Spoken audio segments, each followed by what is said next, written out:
ఒకప్పుడు చిన్న చూపుకు గురైన చిరుధాన్యాల సాగు ఆరోగ్యంపై అవగాహన పెరిగాక వినియోగం పెరుగుతోంది. మారుతున్న జీవనశైలిలో భాగంగా ప్రతిరోజు వీటి వాడకాన్ని అలవాటు చేసుకుంటున్నారు. రాగి, కొర్ర, సామ, అరిక, ఊదలు, అండుకొర్రలు వంటి చిరుధాన్యాల సాగు ఉత్తర కోస్తా జిల్లాల్లో విస్తరిస్తోంది. వర్షాధార సాగుకు ఇవి అనుకూలంగా ఉంటాయి. వీటి సాగు రైతుకు మరింత లాభసాటిగా మార్చేందుకు ప్రభుత్వం అనేక పథకాలను ప్రవేశపెట్టింది కూడా. తక్కువ పెట్టుబడి ఖర్చుతో పెద్దగా సమస్యలు లేకుండా చిరుధాన్యాల సాగును తేలిగ్గా చేపట్టవచ్చు. అంతేకాదు, వీటి నుంచి పలు ఉప ఉత్పత్తులను కూడా తయారు చేసి విక్రయించడం ద్వారా కూడా రైతులు మంచి ఆదాయం పొందుతున్నారు.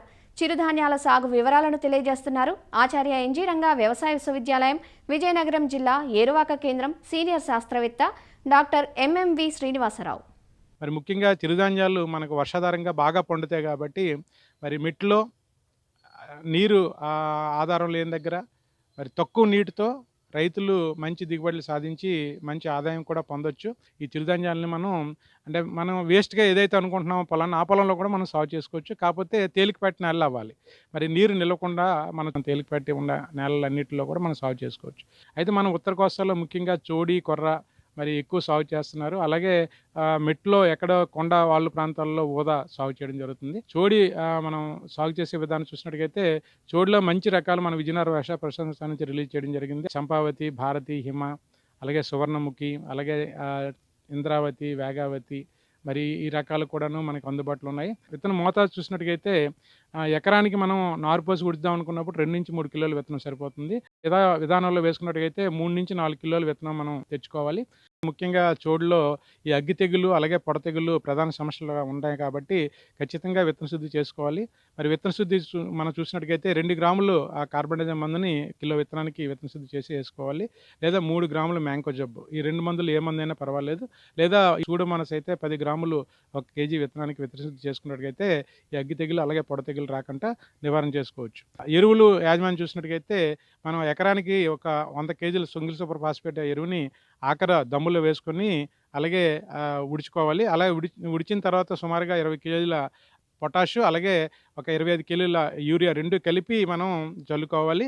అలాగే సుమారుగా 20 రోజుల తర్వాత మళ్ళీ 25-30 కేజీల యూరియా కలిపి మనం వేసుకున్నట్టయితే మంచి దిగుబడి రావడానికి అవకాశం ఉంటుంది. మరి ముఖ్యంగా యూరియా వేసినప్పుడు ఖచ్చితంగా వేపపిండి కలిపి వేసుకోవడం వల్ల ఏంటంటే నెమ్మదిగా యూరియా రిలీజ్ అయ్యి ఈ మన చోడి పంటకి బాగా ఉపయోగపడుతుంది.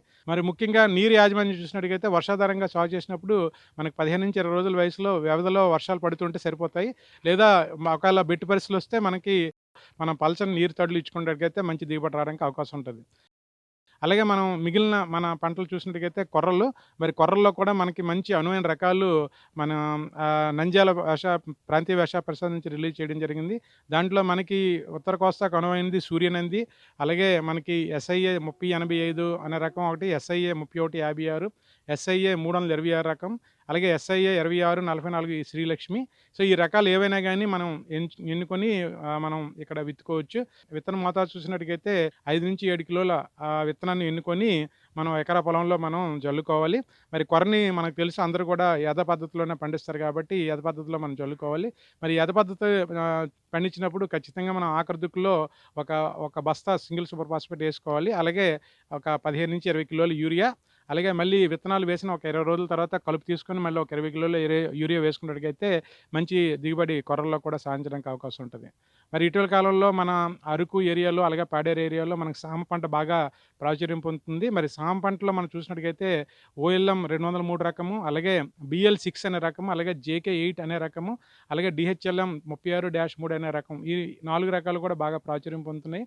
సామ సాగు చేసినప్పుడు ఖచ్చితంగా రైతు సోదరులు ఒక 5-7 కిలోల విత్తనాన్ని మంచి విత్తనాన్ని ఎన్నుకొని మనం యథా పద్ధతిలో చల్లుకోవాలి. మరి దీంట్లో కూడా మనం ఎరువుల మోతాదు చూసినట్టుగైతే సుమారుగా ఎకరానికి ఒక 30-40 కేజీలు సింగిల్ సూపర్ ఫాస్ఫేట్ ఆఖరి దుక్కులో వేసుకోవాలి.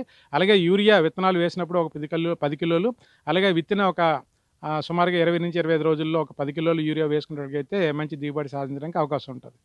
అలాగే ఇటీవల కాలంలో ఊదా కూడా ఆహ్, ఈ మన పోడు వ్యవసాయంలో కూడా బాగా ప్రాచుర్యం పొందుతుంది. మరి ఊదా పంట సాగు చేద్దాం అనుకున్నప్పుడు రైతులు ముఖ్యంగా కో-1, కో-2 అలాగే వీఎల్ 181 అలాగే డీహెచ్‌బీఎం 93-3 రకాలు మనకి ఉత్తర కోస్తాలో అందుబాటులో ఉన్నాయి. అలాగే మరి ఆరికలు, వరిగిలో కూడా మనకి ఇటీవల మరి కొత్త రకాలు అందుబాటులో ఉన్నాయి. ముందుగా ఆరికల్లో మనం చూసినట్టుగైతే సాగరు, నాగార్జున అలాగే కో-4 అనే రకాలు అందుబాటులో ఉన్నాయి. అలాగే వరిగిలో చూసినట్టుగైతే టీఎన్ఏయు 145, 143, 151 అలాగే కో-5 అనే రకాలు కూడా వరిగిలో కూడా అందుబాటులో ఉన్నాయి. మరి ముఖ్యంగా ఈ చిరుధాన్యాల్లో విత్తనాలు వేసిన 15-20 రోజుల వయసులో గొప్పు చేసుకొని కలుపు యాజమాన్యం కూడా చేపట్టి మంచి దిగుబడులు సాధిస్తారని కోరుకుంటున్నాను.